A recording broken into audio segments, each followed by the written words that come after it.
Yang keras.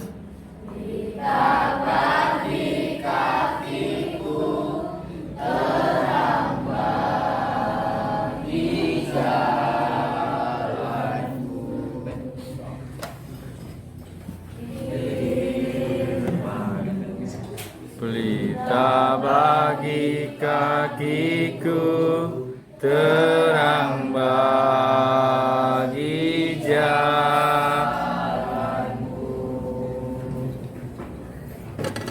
Waktu ku bimbang dan hilang jalanku, tetaplah kau di sisiku. Akan ku takut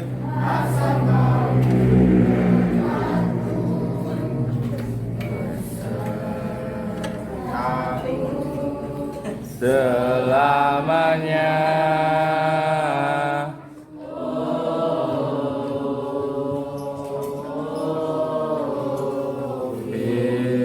Firman-Mu pelita bagi kakiku, terang bagi jalanku.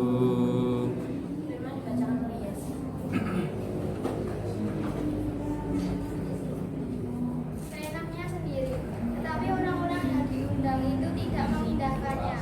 Matius 22 ayat 5a. Pokoknya jika tanggal 25 aku tidak bisa, terserah kalau mau kamu urus sendiri. Demikian teriak Basuki sambil memasuki lift. Memang demikian kebiasaan Basuki jika bekerja bersama. Trisno dan teman-temannya saling berpandangan. Sesungguhnya Basuki adalah teman yang menyenangkan. Percakapan menjadi hangat jika ada dirinya. Kayaknya Basuki ingin menang sendiri sesukanya Ayo. sendiri. Dia ingin mengatur segalanya, termasuk kapan waktunya, di mana tempatnya, dan apa makanannya. Memang sudah sekian waktu Trisno dan teman-temannya menjaga perasaan Basuki. Tujuannya supaya tidak kecewa. Namun dijaga perasaannya sampai saat ini tetap tidak berperasaan. Oleh karena itu, ketika ada pekerjaan yang harus dikerjakan bersama-sama, Trisno dan teman-temannya sepakat untuk tidak perlu menunggu Basuki. Jika perlu, ditinggal saja tidak masalah. Bacaan Injil hari ini mengisahkan ketika Tuhan Yesus menyampaikan perumpamaan tentang raja yang mengundang orang pada perjamuan kawin anaknya. Sayangnya yang diundang tidak mau datang dengan beraneka ragam alasan. Bahkan ada yang menanggapi, menganiaya dan membunuh hamba sang raja. Oleh karena itu raja marah. Orang-orang tersebut dibunuh dan kotanya dibakar. Perumpamaan Tuhan Yesus mengajar kita supaya segera menanggapi panggilan Tuhan Allah. Panggilannya pada kita untuk menganugerahi berkat dan keselamatan.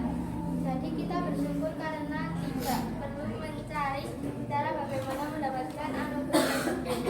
Namun waktunya seturut kehendak Tuhan Allah, bukan manusia. Oleh karena itu sewaktu-waktu kita menerima panggilan, jangan menolak. Sekarang juga waktunya bertobat dan melakukan perintahnya. Yang menentukan waktunya adalah Tuhan Allah, karena Dialah yang memiliki anugerah, berkat, dan keselamatan. Jangan seenaknya sendiri. Selanjutnya mari kita pujikan bertemu dalam kasihnya. Bertemu dalam kasihnya. Tepuk tangan. Berkumpul dalam anugerahnya.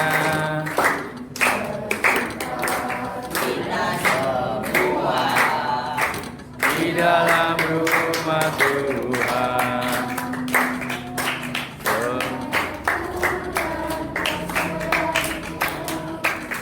Tuhan cinta dan mengasihimu.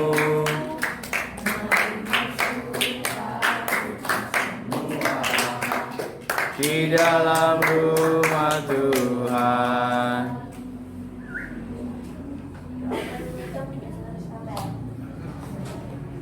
Mari kita melanjutkan akan kembali ke kelas kami masing-masing. Kiranya Allah berkati Bapak Guru dan pelajaran kami. Satu puji Tuhan, dan Yesus berkata. Amin. Ya.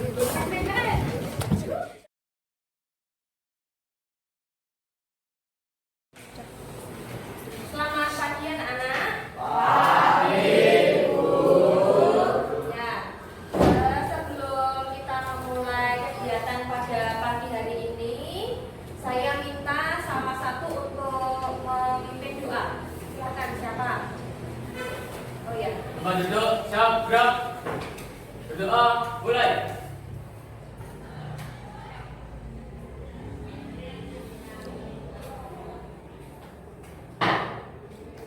Berdoa, selesai. Ya, terima kasih sudah bersedia memimpin doa hari ini. Sebelumnya, apakah ada yang tidak masuk hari ini?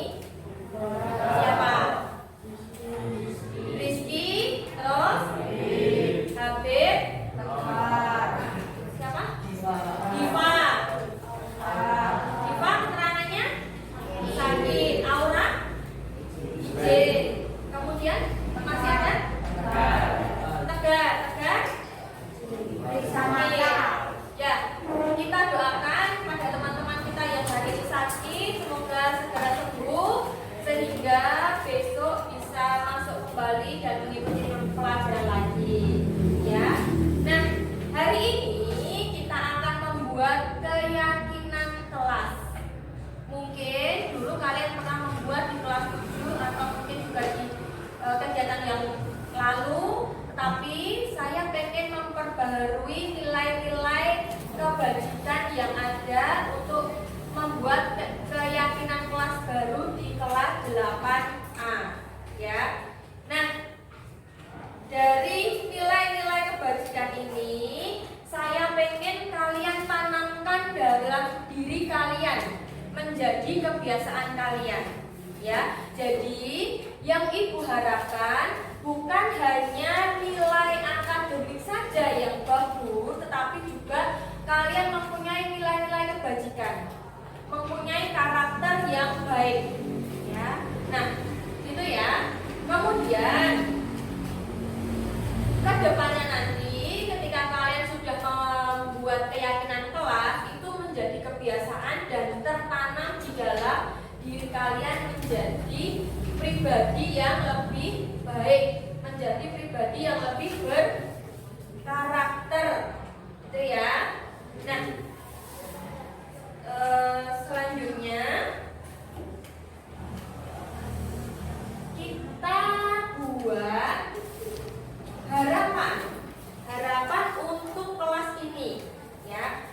Silahkan nanti kalian tuliskan harapan kalian untuk diri kalian sendiri, yang pertama. Kemudian yang kedua untuk orang lain, untuk teman-teman kalian.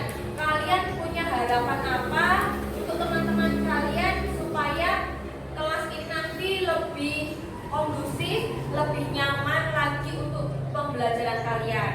Mungkin juga kalian punya harapan untuk guru-guru yang mengajar di kelas ini. Silahkan kalian tuliskan di dalam sticky note ini. Paham ya? Nah, ada yang mau membagikan? Silahkan dibagikan. Ya. Silahkan tuliskan harapan kalian untuk kelas ini, ya. Kalian pengen kelas ini seperti apa? Kalau kemarin sudah ada kegiatan menghias kelas, ya, kebetulan kelas ini juga dapat juara, betul tidak? Dapat juara berapa?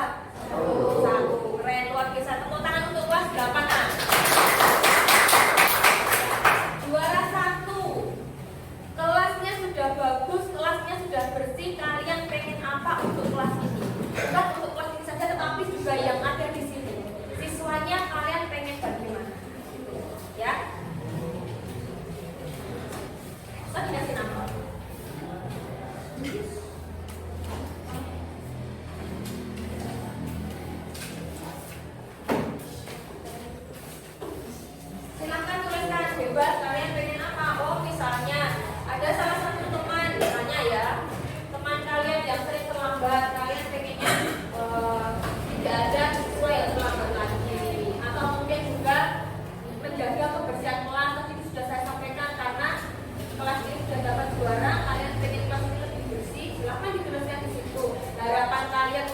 kalian sendiri, kemudian bisa untuk orang lain atau teman, atau juga bisa untuk guru yang mengajar di kelas ini.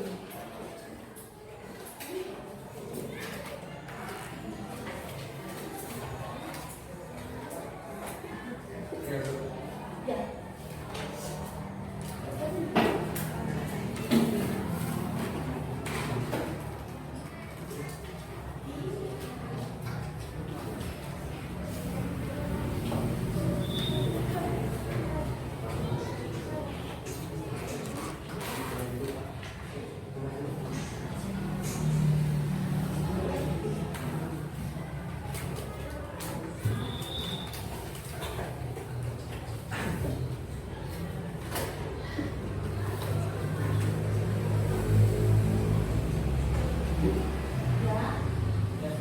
Nggak usah, silakan dijelaskan langsung aja Pak Bapak. Yang sudah selesai bisa ditempel di sini. Silakan yang sudah menuliskan bisa ditempel di sini. Keinginan kalian, harapan kalian untuk kelas ini apa?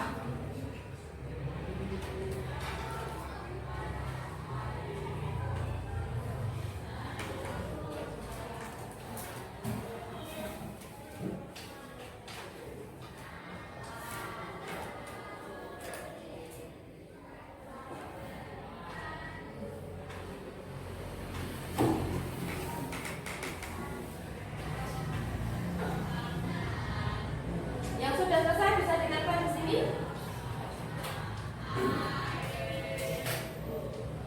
Tidak usah banyak-banyak, nggak apa-apa.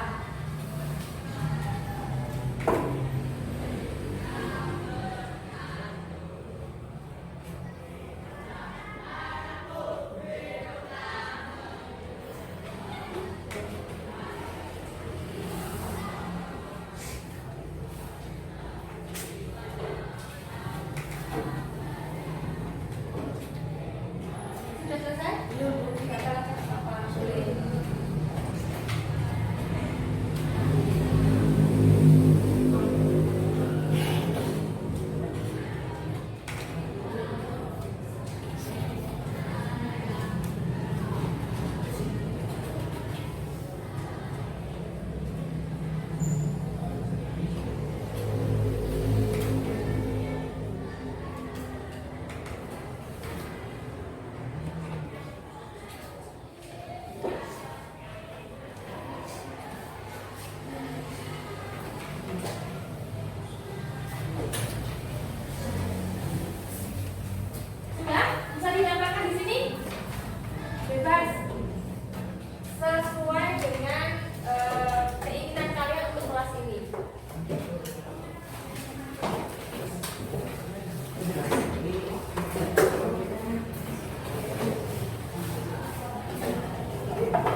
1 disimpulkan menjadi apa?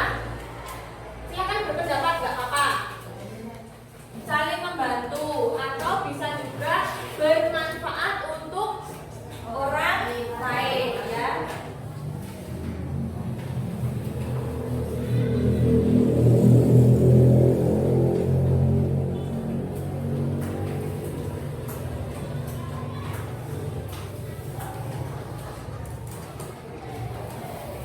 Terus bawahnya dong.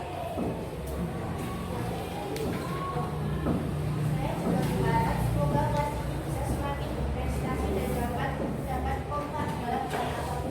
Menjadi semakin berprestasi dan kompak dalam hal apapun bisa disimpulkan menjadi kompak ya. Ya, berarti semakin kompak. Selanjutnya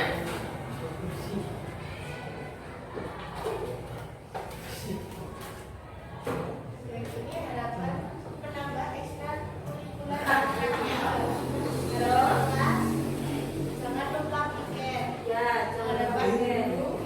Menggunakan teknologi yang canggih. Oh ya. Harapan kelas jangan lupa piket. Coba kalau dirubah menjadi kalimat positif bagaimana? Kalau piket itu berarti kita harus menjaga kebersihan. Di samping itu harus bertanggung jawab ya.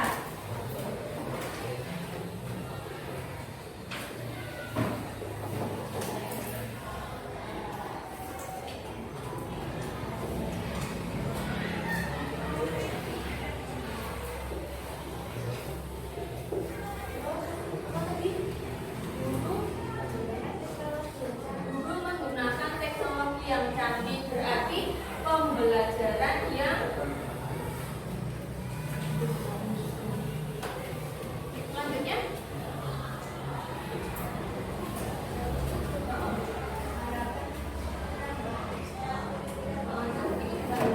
sekolah. Terus selanjutnya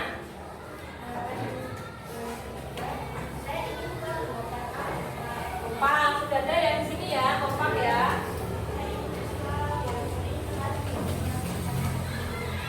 Ingin temannya masuk tepat waktu. Kalau kita buat kalimat positif atau disimpulkan menjadi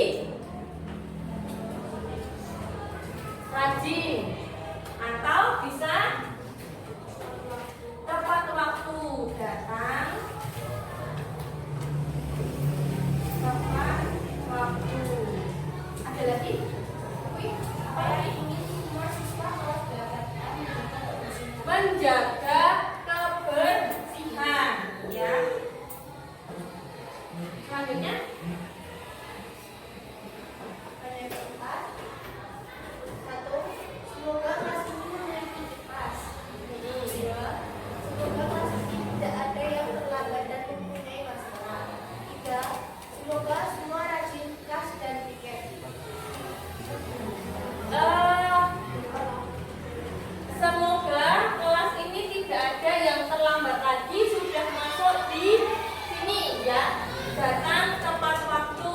Kemudian semoga semua rajin tas dan piket. Kalau piket sudah masuk bertanggung jawab dalam tugas ya.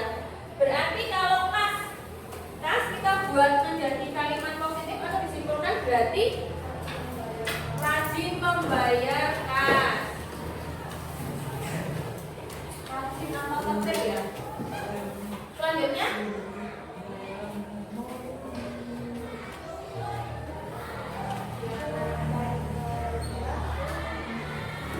Kelas peduli dan saling menghargai, tidak membuli, beban dan saling peduli satu sama lain, tidak membeda-bedakan dan memaksakan kehendak atau seluruh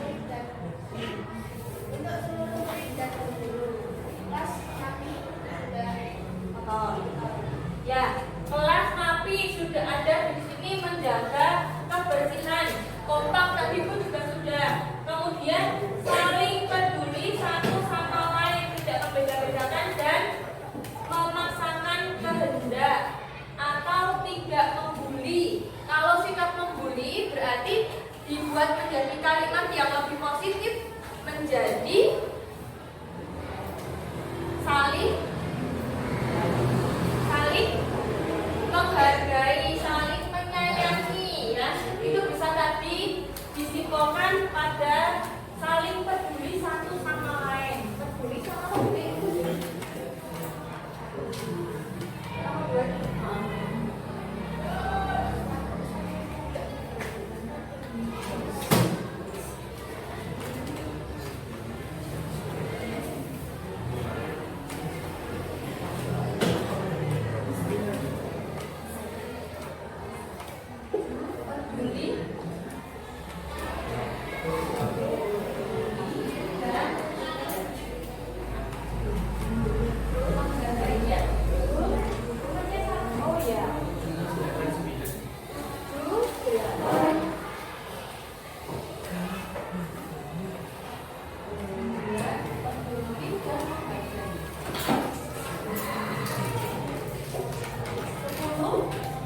Selanjutnya mendapat nilai yang tinggi pada soal-soal dan segala yang Islam menunjukkan niat sesuai dengan masing-masing. Kelas senantiasa bersih, tidak ada yang membuang sama sekali. ya, yang saya garis bawahi adalah piket dan membuang sampah sembarangan. Tadi di sini piket sudah ada ya, untuk di sini kemudian menjaga kebersihan sudah. Selanjutnya yang di situ Kelas menjadi lebih bersih, ya sudah. Menjadi lebih kompak sudah masuk. Kemudian ingin sama ya.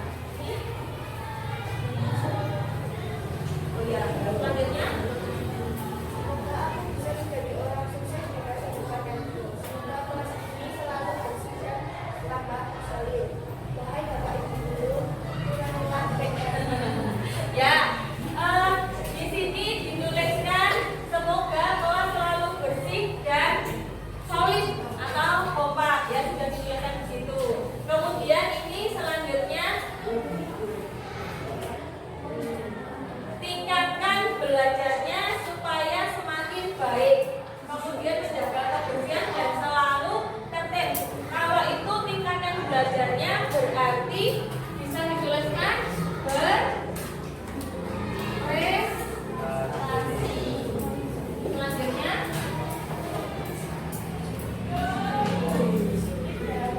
belajar. Terus di situ kami sudah ini. Pengen tertib sudah, pengen lebih disiplin sudah, lanjut terus, tidak telat, membuang sampah di kelas sudah jadi satu, kelas menjadi lebih bersih sudah, kompak, banyak dan berprestasi ya sudah, terus ini sudah, oh ya.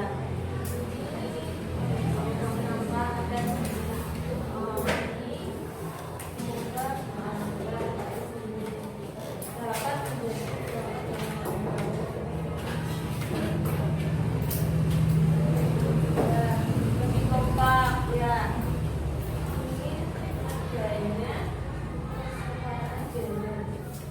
Ingin adanya kesetaraan gender berarti bisa masuk di dalam saling menyayangi dan menghargai ya. Kemudian selanjutnya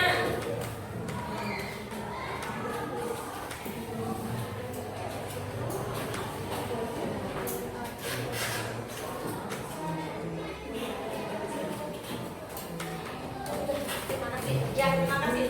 Dari harapan kalian bisa kita simpulkan menjadi 10 keyakinan kelas yang sudah saya tuliskan di sini.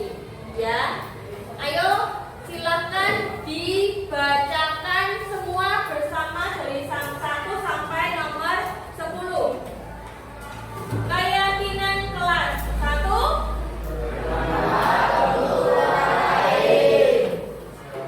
Semakin kompak.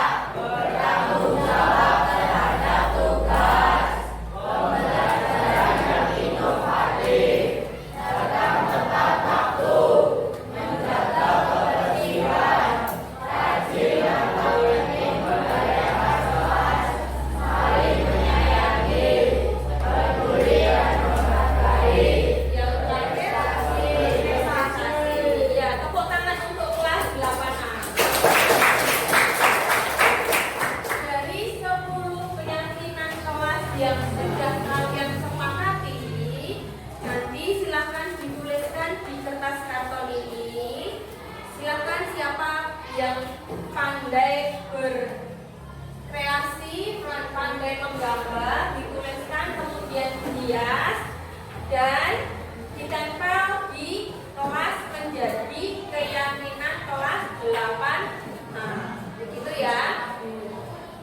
Apa?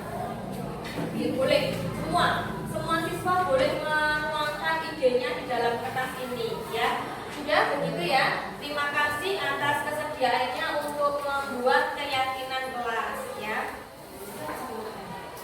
Yuk, ini silahkan dibuat keyakinan kelas.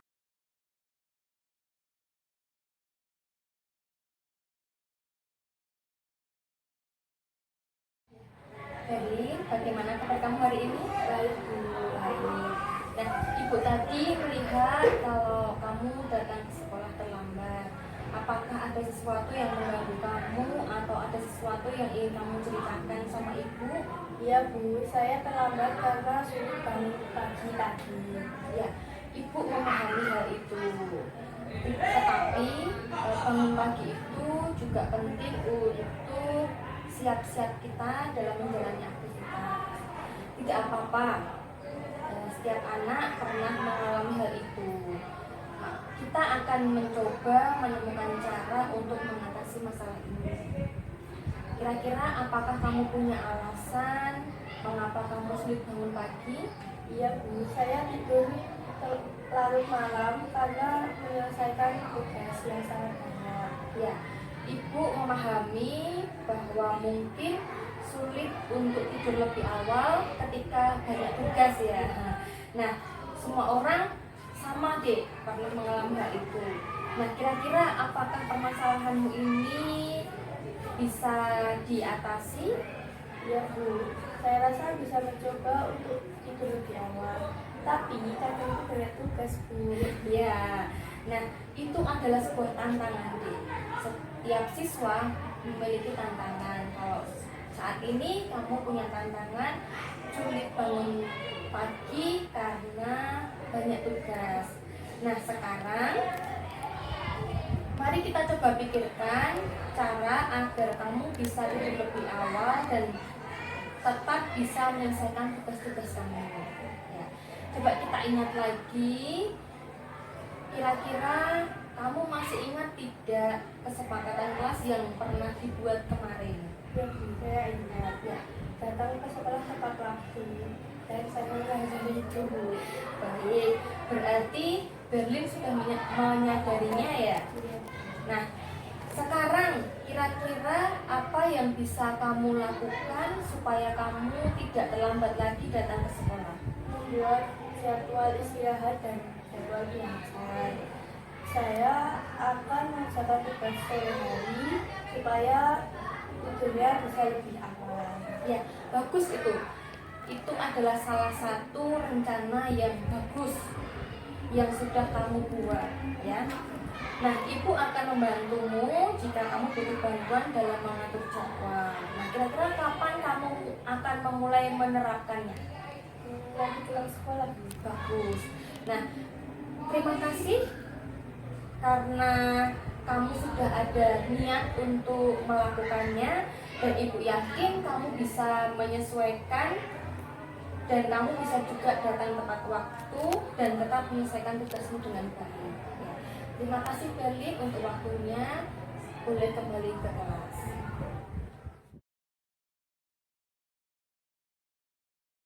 Assalamualaikum warahmatullahi wabarakatuh. Warahmatullahi wabarakatuh. Selamat siang Bapak Ibu. Selamat siang. Ya, terima kasih sekali atas kesediaan Bapak Ibu untuk menghadiri atau mengikuti diseminasi pemahaman dan pengamalan budaya disiplin positif di sekolah ya. Nah, saya sangat bersyukur sekali, sangat merasa bangga ada di depan, ada di antara Bapak Ibu semua yang sangat keren dan antusias sekali dalam mengikuti kegiatan ini. Terlihat dari wajahnya yang senyum-senyum, cantik-cantik dan ganteng-ganteng, dan antusiasnya sampai ke hati saya. Beri tepuk tangan untuk kita semua. Ya, Bapak Ibu, di sini sini saya akan memberikan berbagi praktek baik tentang disiplin positif yang ada di sekolah yang telah saya pelajari. Saya di sini bukan berarti lebih pandai, tidak. Saya juga masih belajar. Di sini sifatnya kita belajar bersama-sama. Tujuannya demi kebaikan untuk sekolah kita, kemajuan untuk sekolah kita.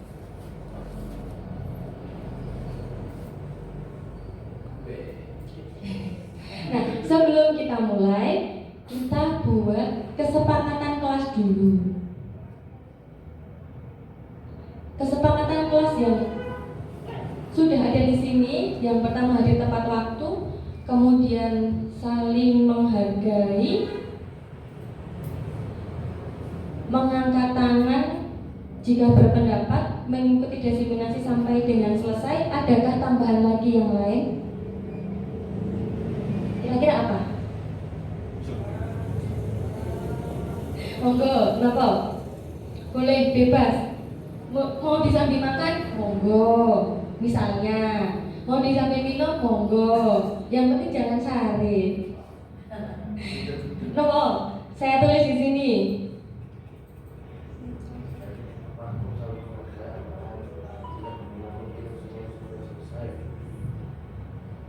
HP? HP harus di silent. Sepakat? Sepakat.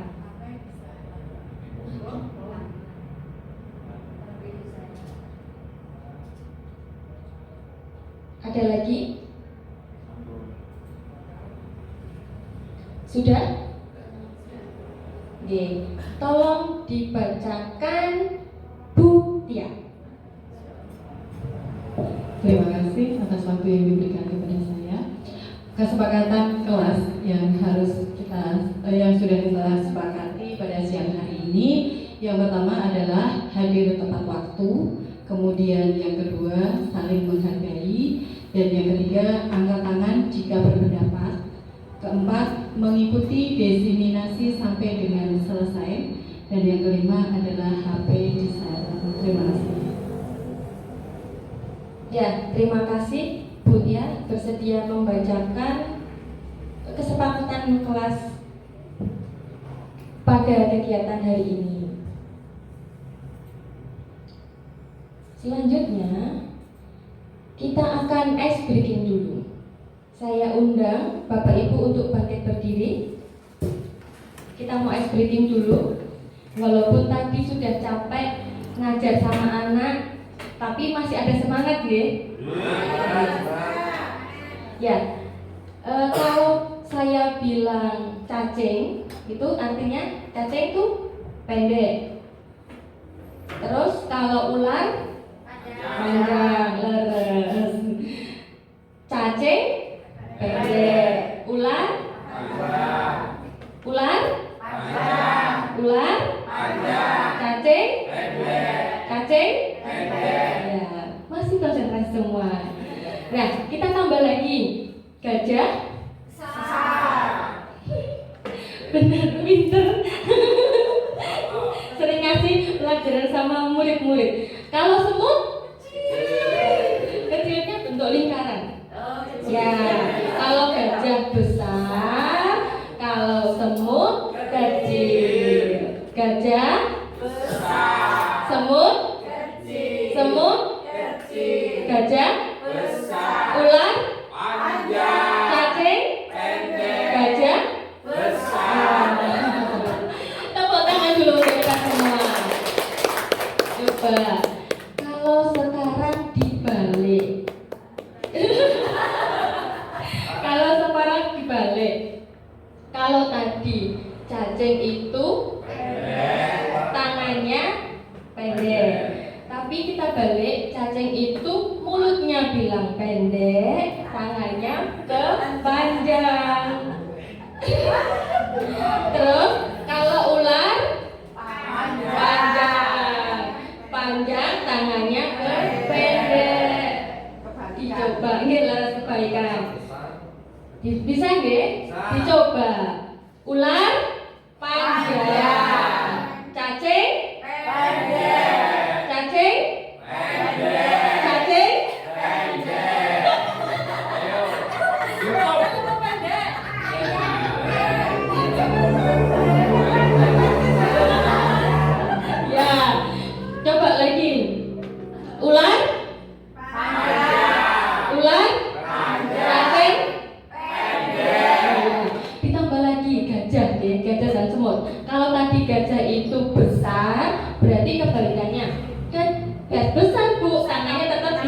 kecil. Iya.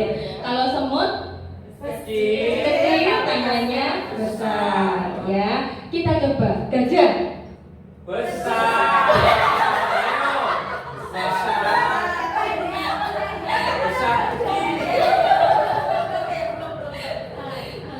Coba semut kecil. Semut itu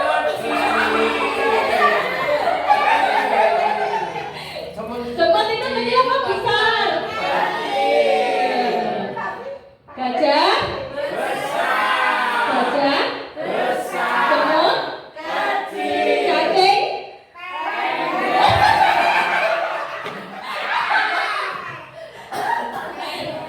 Kok belum konsentrasi semua? Coba sekali lagi. Ya. Gajah. Besar. Gajah. Semut. Cacing. Cacing. Semut. Ya, tepuk tangan untuk kita semua. Monggo silakan duduk kembali. Yang penting kalau di depan anak-anak jangan kebalik-balik ya Bapak Ibu. Ya, kita lanjut lagi. Nah, tujuan diseminasi ini yang pertama menumbuhkan budaya positif pada semua warga sekolah. Kemudian yang kedua, mendukung perilaku positif yang ditunjukkan oleh semua warga sekolah. Yang ketiga, menciptakan lingkungan belajar yang aman dan menyenangkan. Selanjutnya, ini ada filosofi dari Ki Hajar Dewantara. Tujuan pendidikan yaitu menuntun segala kodrat yang ada pada anak agar mereka mencapai keselamatan dan kebahagiaan setinggi-tingginya sebagai manusia maupun sebagai anggota masyarakat. Ya, tugas kita sebagai pendidik yaitu adalah menuntun kodrat anak, kodrat zaman dan kodrat lahir. Kalau kodrat lahir itu bawaan dari lahir dari orang tua. Kalau kodrat zaman itu adalah perkembangan zaman. Nah, di saat ini perkembangan zaman, tugas kita sebagai pendidik itu adalah mengarahkan. Terkadang bawaan lahir itu juga belum tepat. Nah, kita sebagai pendidik mengarahkan supaya menjadi siswa yang lebih baik lagi dan mencapai keselamatan dan kebahagiaan yang setinggi-tingginya. Kemudian ini ada pertanyaan, monggo nanti bisa berpendapat, kita sharing saja nih. Apakah Bapak Ibu setuju dengan pernyataan ini? Yang pertama, disiplin berkaitan dengan tata tertib. Ada yang mau menyampaikan? Monggo, sependapat Bapak Ibu. Monggo. Terima kasih. Menurut saya disiplin berkaitan dengan tata tertib itu jelas sekali. Dengan ketika kita atau warga sekolah itu mematuhi tata tertib yang ada di sekolah, maka akan menumbuhkan rasa kedisiplinan. Disiplin itu masuk pada soft skill yang juga harus kita pelajari di luar pelajaran akademik. Begitu. Terima kasih.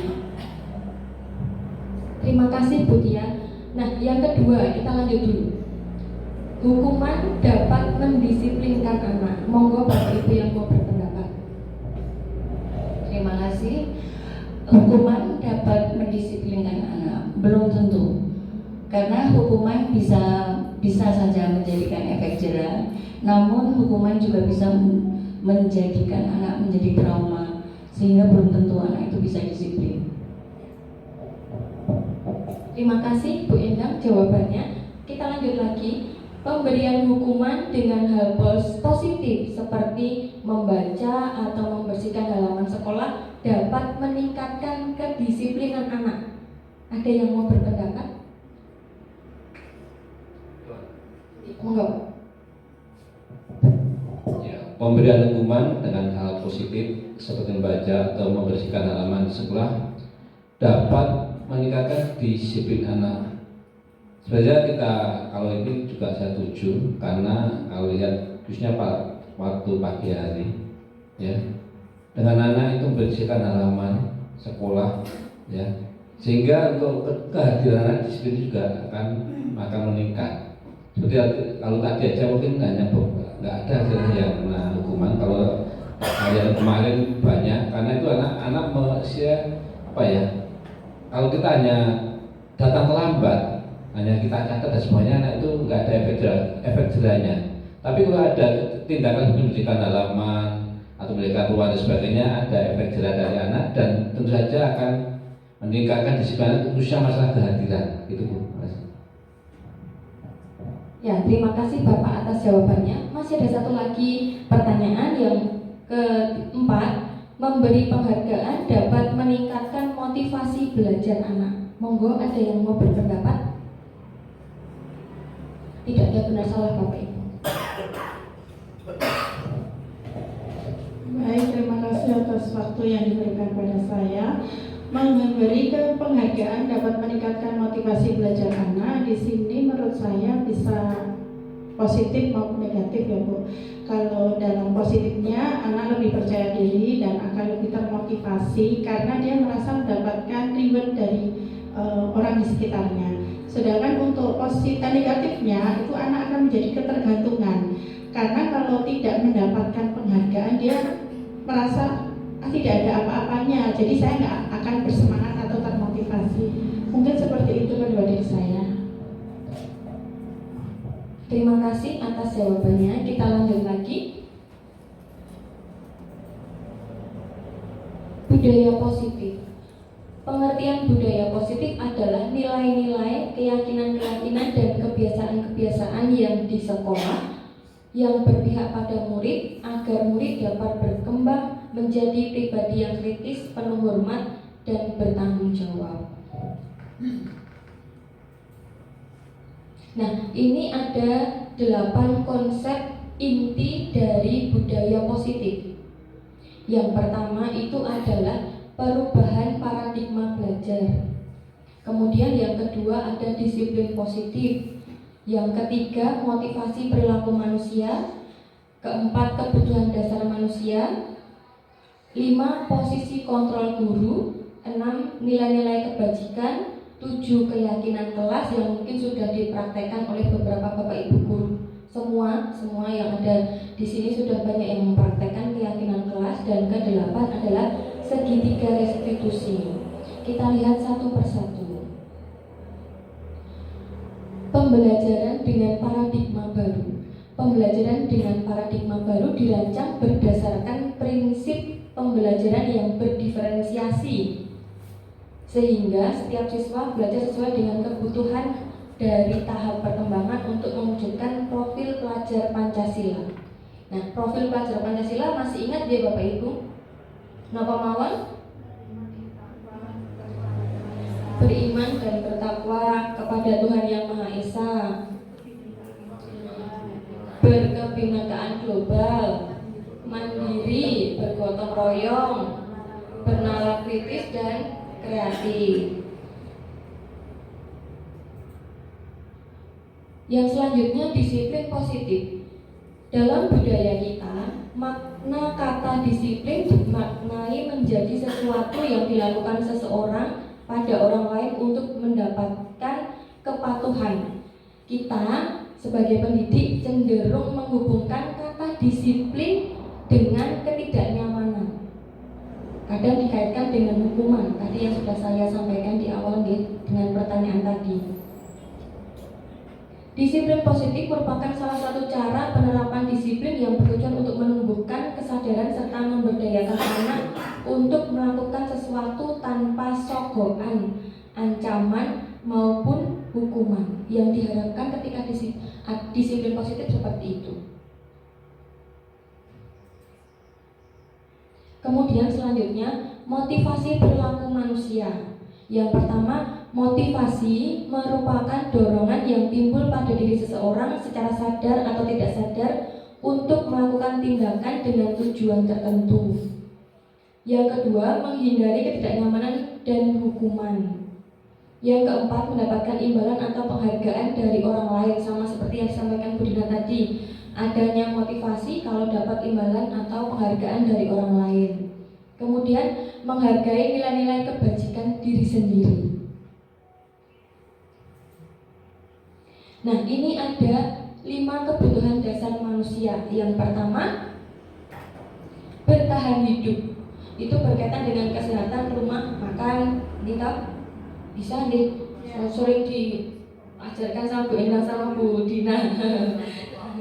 Yang kedua, kasih sayang, hubungan sosial, cinta, kasih sayang dan rasa memiliki dimiliki.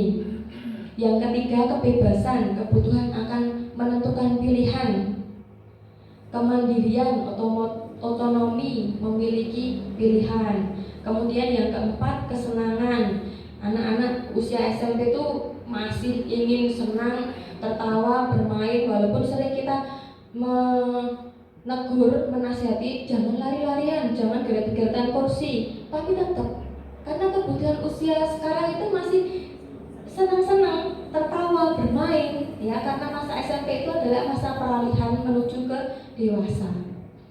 Selanjutnya, penguasaan itu tentang pengakuan atas kemampuan seseorang, pencapaian, prestasi, dan keterampilan, serta dianggap berharga. Nah, ini ada contoh kasus. Bimo, seorang anak TKB, selalu berlari keluar kelas menuju jalan raya di depan sekolahnya yang ramai dengan kendaraan.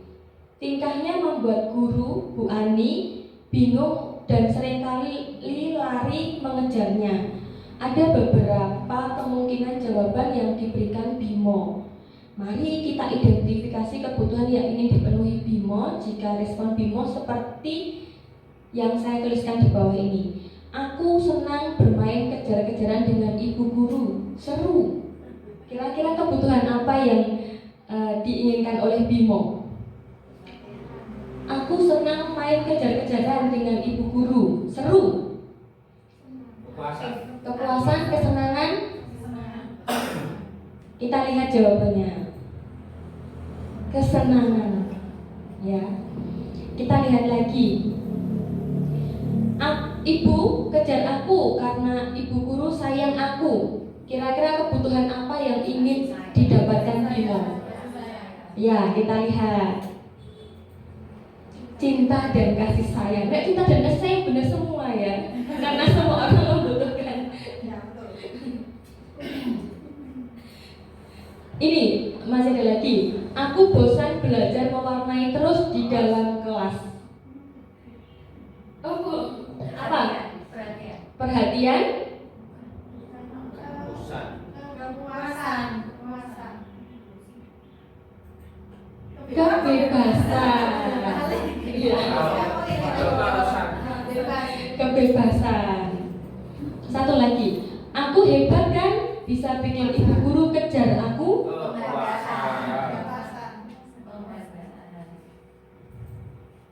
Penguasaan.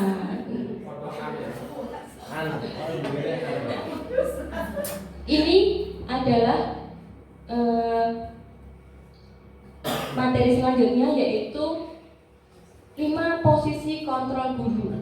Ini ada kasus yang akan dipraktekkan oleh Naren sama gurunya. Yang pertama itu adalah posisi penghukum. Naren, sini kamu. Selamat pagi, Bu. Selalu terlambat. Kamu deh pasti terlambat. Maaf, Bu.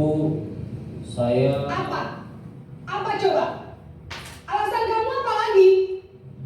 Kapan sih kamu tidak terlambat? Malas sekali ya kamu jadi anak. Saya Dasar pemalas. Gak kapok-kapok sih kamu. Sudah berapa kali terlambat? Sana, kamu keliling lapangan basket 2 kali. Kenapa saya harus keliling lapangan basket, Bu? Kenapa? Kamu melawan ibu. Berani-beraninya jawab. Sudah terlambat, masih berani jawab pula. Sekarang, keliling lapangan basket 5 kali sekalian. Biar kapok. Cepat. Pergi sana ke lapangan basket. Posisi penghukum biasanya berbicara dengan nada tinggi, menghardik, menunjuk-nunjuk, menyakiti, dan menyindir. Hukuman bisa berupa fisik maupun psikis. Ibu dan bapak guru hebat. Dampak yang terjadi pada murid ketika guru berada pada posisi penghukum adalah murid cenderung akan memberontak, bahkan menyimpan dendam. Nah, itu adalah posisi yang pertama, yaitu posisi penghukum. Mari kita lihat diri kita sendiri, begitu pula dengan saya, Bapak Ibu. Saya masih perlu banyak belajar. Terkadang kita sama seperti guru tadi, ya, dengan nada yang keras, menunjuk-nunjuk, akhirnya apa? Dampak posisi penghukum ini pada anak. Tadi sudah disampaikan Bu Endang, ya. Murid menjadi pendendam, tidak menyukai guru atau mata pelajaran yang diampu. Kita lihat lagi selanjutnya, posisi yang kedua yaitu pembuat rasa bersalah.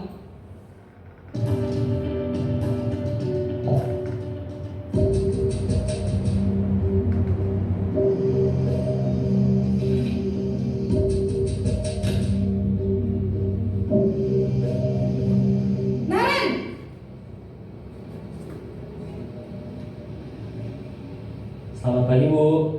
Naren, kamu kenapa terlambat lagi, nak?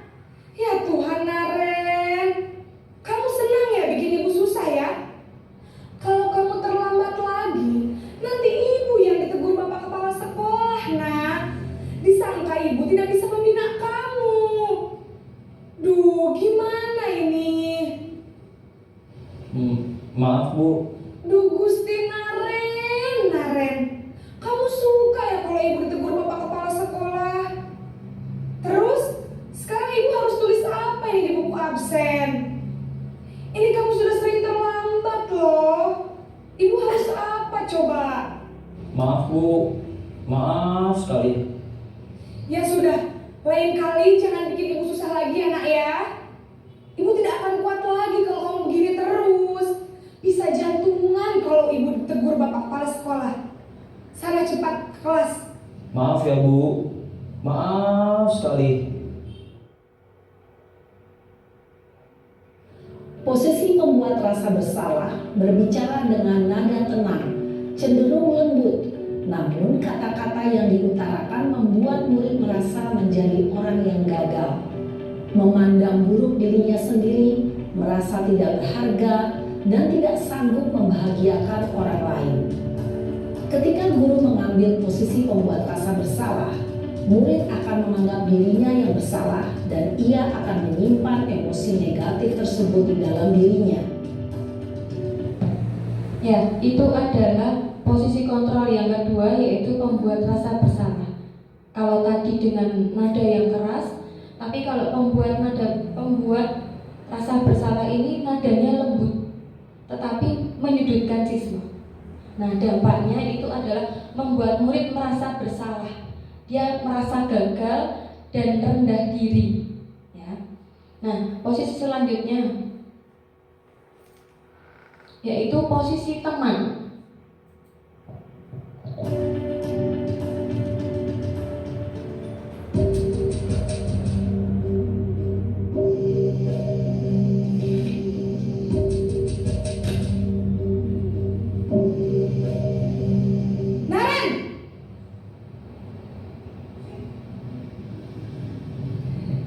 Selamat pagi, Bu. Wah, sudah jam berapa ini, nak? Terlambat lagi ya, sayang? Iya, Bu. Habis ibu saya lupa membangunkan saya, Bu. Kamu malah menyalahkan ibu kamu. Kamu bukannya anak yang larinya paling kencang. Kok terlambat sih? Iya, Bu. Saya memang terlambat bangun tadi. Jadi, biarpun saya lari kencang, tetap gak kekejar, Bu. Ya sudah, sana. Nanti lain kali larinya lebih kencang lagi ya. Biar gak terlambat lagi. Bikin seneng ibu. Demi ibu. Bisa kan? Bisa, Bu. Ya sudah, sana masuk kelas. Ibu beresin urusan absen kamu. Kamu ini ada-ada saja. Dalam posisi teman, guru berbicara dengan nada suara ramah, akrab, cenderung bersenda gurau untuk menjaga suasana tetap santai. Murid akan merasa senang, aman, dan akrab dengan guru. Identitas yang tercipta adalah identitas sukses atau berhasil. Namun, perlu diingat, karena ini masih dorongan eksternal, maka ada faktor ketergantungan dari murid kepada orang tertentu. Di sini, guru absennya, sehingga di lain waktu, murid bisa berperilaku baik, namun hanya kepada orang-orang tertentu saja. Ya, itu adalah posisi kontrol yang ketiga. Dari judulnya saja sudah terlihat nih Bapak Ibu. Posisi teman. Kita berbicara dengan anak itu sebagai teman. Nah, dari kata-katanya, nadanya yo seperti teman. Efeknya anak akan tergantung dengan kita. Hanya dengan kita saja. Tetapi dengan guru yang lain, dia akan berbeda sikapnya. Yang selanjutnya, posisi pemantau.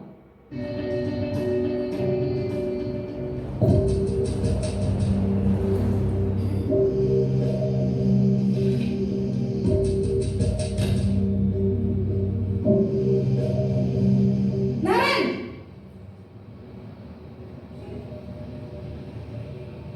Selamat pagi, Bu. Naren, apa peraturan sekolah kita tentang jam berapa kita harus masuk sekolah, nak? Kita harus di sekolah jam 7, Bu. Iya betul, sekarang sudah jam 7.20. Naren sudah tahu konsekuensinya jika terlambat hadir. Paham, Bu. Saya harus tinggal kelas pas jam istirahat selama 20 menit. Iya benar, konsekuensinya demikian.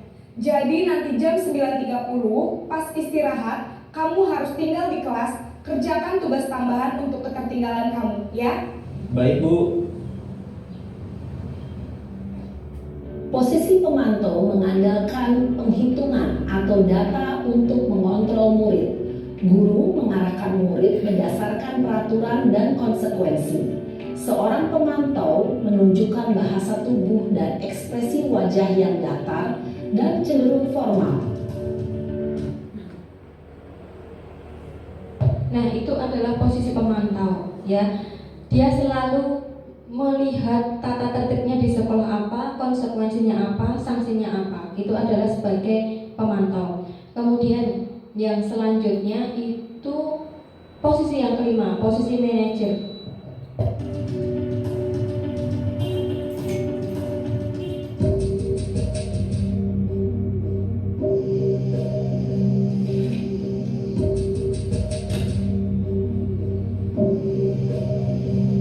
Naren!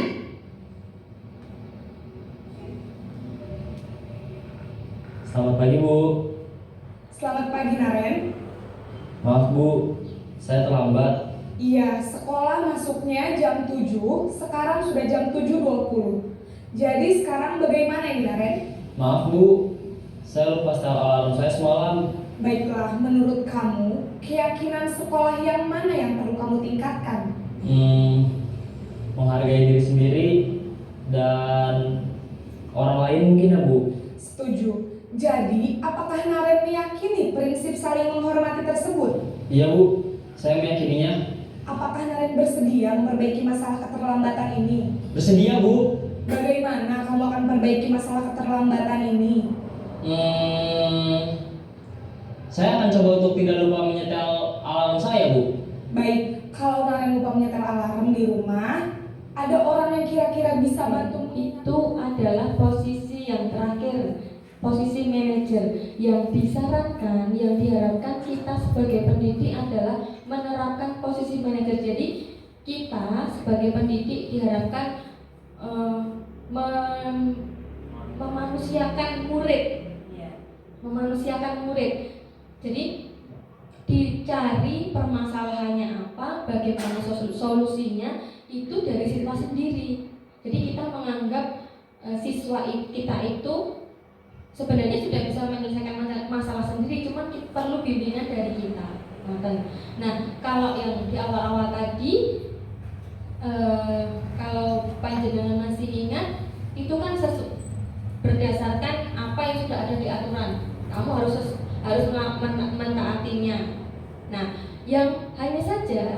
kalau di posisi manajer ini di sekolah kita biasanya itu baru kesepakatan kelas, belum ada kesepakatan sekolah.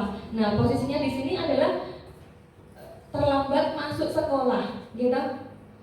Biasanya kita sudah punya kesepakatan kelas, tapi kalau di sekolah itu menggunakan tata tertib sekolah. Nah, makanya kita belajar di sini untuk menerapkan kesepakatan sekolah. Mungkin dengan nilai-nilai yang terkandung dalam tata tertib itu apa, kita buat nilai-nilainya dan diyakini oleh semua warga sekolah. Kemudian selanjutnya ini ada contoh kasus. Yang pertama, saya kecewa sekali dengan kamu. Kalau dari kata-kata ini masuk posisi kontrol apa? Saya kecewa sekali dengan kamu. Membuat rasa bersalah. Kemudian selanjutnya, patuhi aturan saya atau awas. Posisi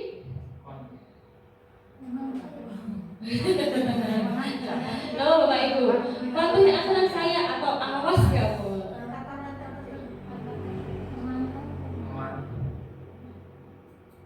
Penghukum, ya, dengan nada yang dari nada saya sudah kelihatan sebenarnya ya. Posisi penghukum menggunakan nada yang keras dan mengancam, ya. Selanjutnya, ya sudah, kali ini tidak apa-apa, nanti ibu bantu bereskan. Mudah sekali ya. Nah, kita lihat jawabannya adalah benar sekali. Posisi teman. Selanjutnya, peraturannya apa? Masih ingat tidak?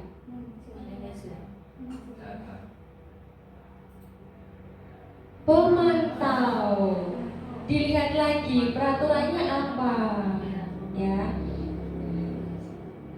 Selanjutnya, apa rencana kamu untuk memperbaiki hal ini?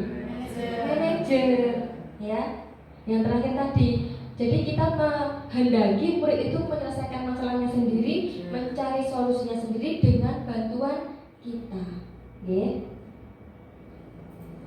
Benar, manajer, ya. Selanjutnya, inti dari modul budaya positif yang selanjutnya yaitu adalah nilai kebajikan universal. Nilai kebajikan adalah sifat positif manusia yang merupakan tujuan mulia yang ingin dicapai setiap individu. Nilai tersebut bersifat universal dan lintas bahasa, suku, bangsa, agama maupun latar belakang.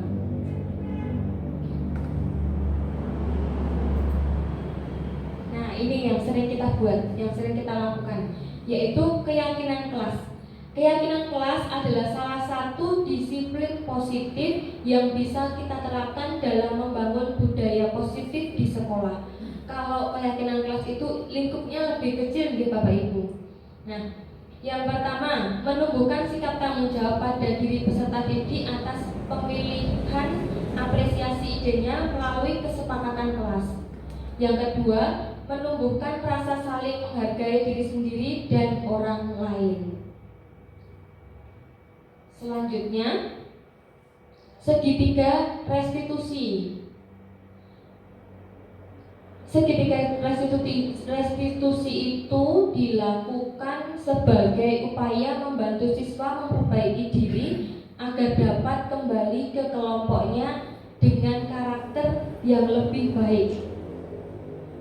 Yang pertama, menstabilkan identitas. Kita semua akan melakukan hal terbaik yang bisa kita lakukan. Itu adalah caranya dengan demikian, ya. Kemudian yang kedua, validasi tindakan yang salah. Semua perilaku memiliki alasan. Alasannya apa? Pasti semua ada alasan.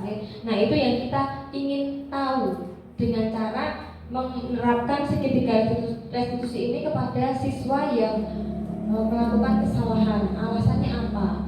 Jadi jangan terus mematahkan anak tidak mau mau tahu alasanmu apa, pokoknya kamu salah. Nah, selanjutnya menanyakan keyakinan. Nah, keyakinan itu semua anak memiliki motivasi internal. Yang selanjutnya, nah ini konsep disiplin identitas yang gagal. Yang pertama, hukuman menyakitkan, tidak nyaman, murid menjadi takut, memaksa, murid menyembunyikan kesalahan, murid menjadi rendah diri. Ya, seringnya gitu deh.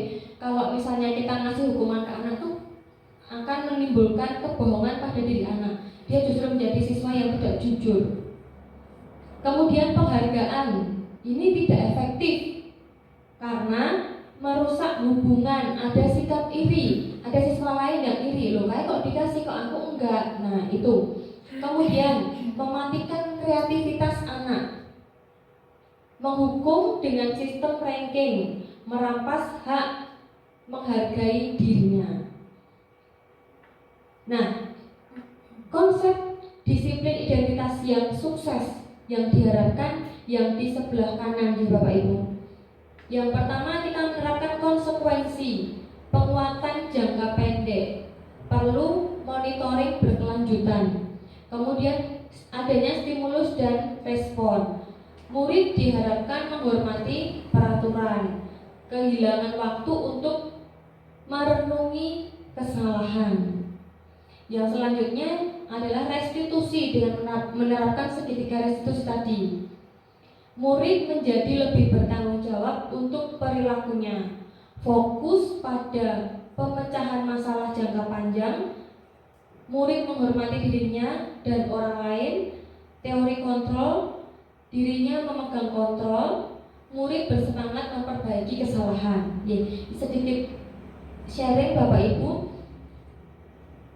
segitiga restitusi ini tidak sepenuhnya bisa menangani permasalahan siswa. Kalau hanya untuk siswa yang kelas saja bisa, tetapi untuk siswa yang tawuran tidak mungkin kita menanyakan alasannya apa. Itu sudah tidak bisa dilakukan untuk menerapkan segitiga restitusi. Jadi memang kita harus memilah-milih mana yang harus memakai segitiga restitusi dan mungkin juga posisi kontrol kita, ya. Saatnya untuk diskusi. Apakah ada pertanyaan? Baik, kalau tidak ada, saya ingin Bapak Ibu menuliskan pelajaran yang didapat hari ini. Monggo bisa dituliskan di kertas ini.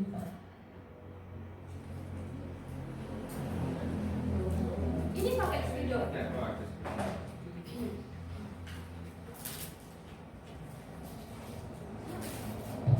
Monggo silakan dituliskan di kertas itu yang Bapak Ibu dapatkan dari diseminasi budaya positif ini apa?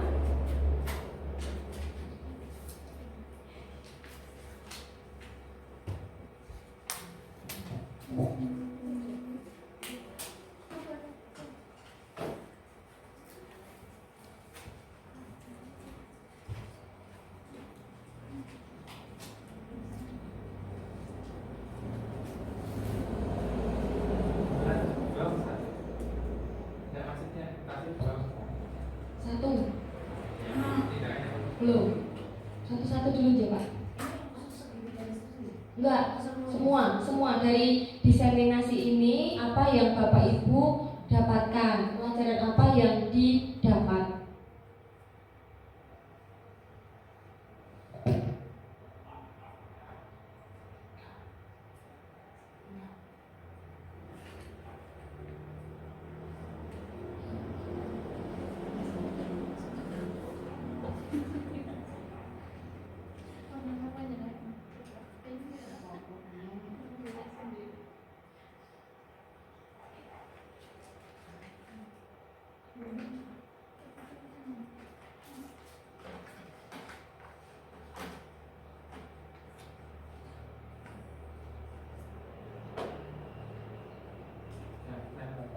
Ya, monggo kalau sudah bisa ditempel yang sebelah kiri.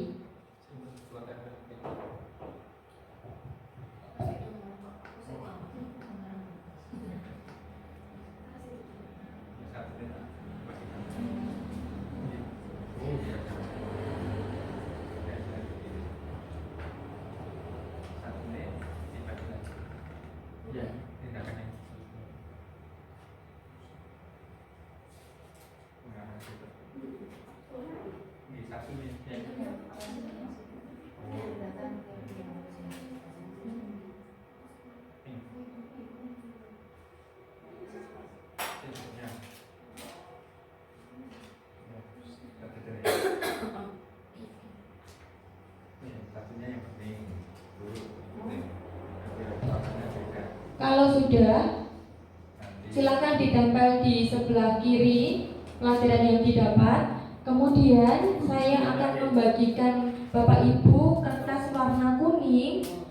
Saya minta Bapak Ibu menuliskan tindakan atau perilaku yang akan Bapak Ibu lakukan setelah mengikuti diseminasi budaya positif.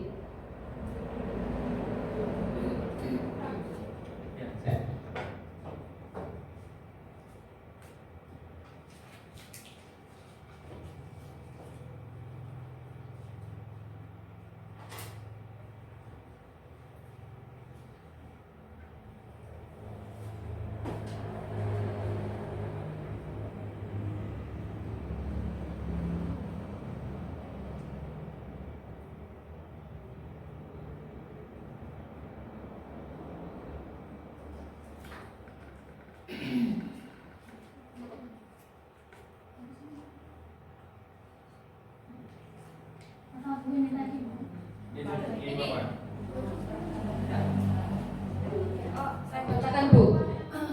Yang warna kuning, monggo dituliskan tindakan atau perilaku yang akan dilakukan setelah Bapak Ibu mengikuti diseminasi budaya positif. Menawi sudah, monggo sampai ditempelkan di sebelah kanan.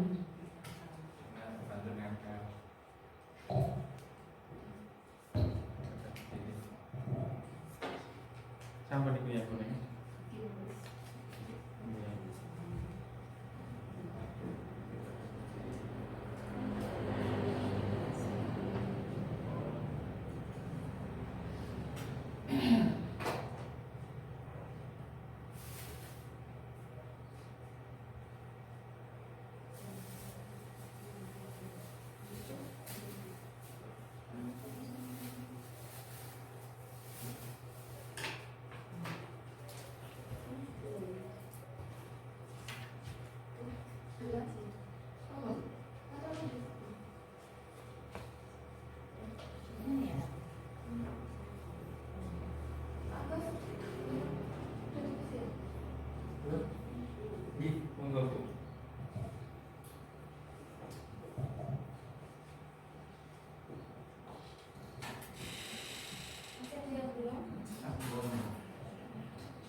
Nggih. Monggo untuk pelajaran yang didapat saya minta salah satu untuk menyampaikan pendapatnya. Monggo sinten?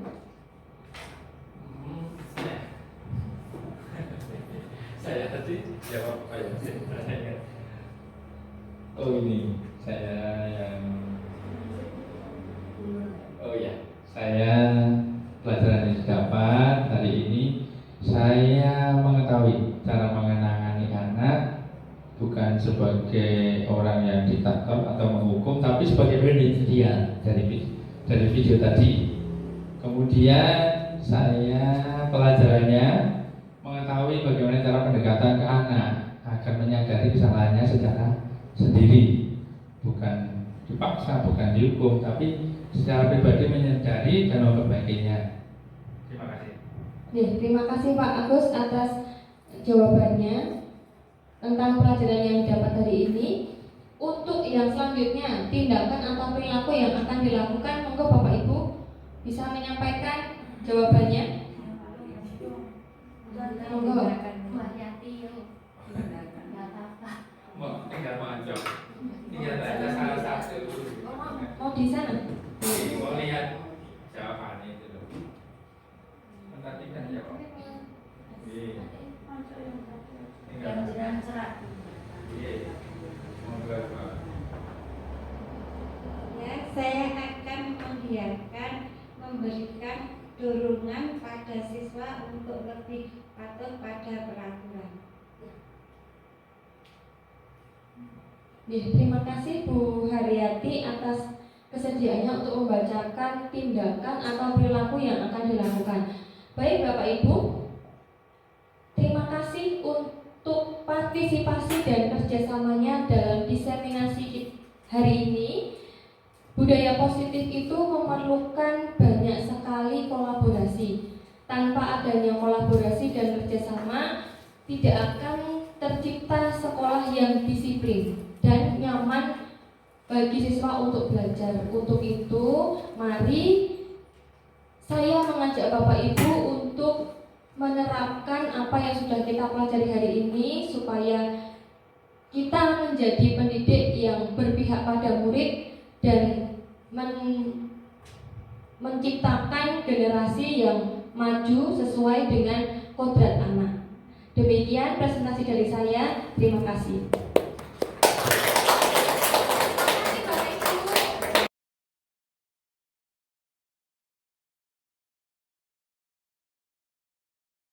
Assalamualaikum warahmatullahi wabarakatuh. Selamat siang, perkenalkan nama saya Dina Kusuma Fatmawati SPD. Saya guru IPS kelas 8 SMP Negeri 1 Karangdowo. Di sini saya ingin menyampaikan hasil dari saya mengikuti diseminasi budaya positif dari Ibu Cahya Kusumawati SPD, calon guru penggerak SMP Negeri 1 Karangdowo angkatan 11. Setelah saya mengikuti, saya menjadi lebih tahu dalam menciptakan lingkungan pembelajaran yang nyaman bagi siswa, salah satunya dengan menerapkan keyakinan kelas. Diseminasi budaya positif sangat bermanfaat bagi saya dan sekolah secara umum sehingga dapat memajukan sekolah. Terima kasih. Assalamualaikum warahmatullahi wabarakatuh. Perkenalkan, nama saya Agus Sadono. Saya pengajar di SMP Negeri 1 Karangdowo, mengajar bidang studi bahasa Inggris dan sebagai wali di kelas 9G. Saya setelah menerima penjelasan tentang diseminasi budaya positif yang diberikan oleh Bu Cahya, saya menjadi lebih paham bagaimana menyelesaikan masalah dengan siswa yang melanggar aturan tata tertib di sekolah, yaitu dengan pendekatan secara manajerial sehingga menemukan solusi secara bersama-sama dengan siswa untuk merubah ke hal yang lebih baik lagi. Terima kasih.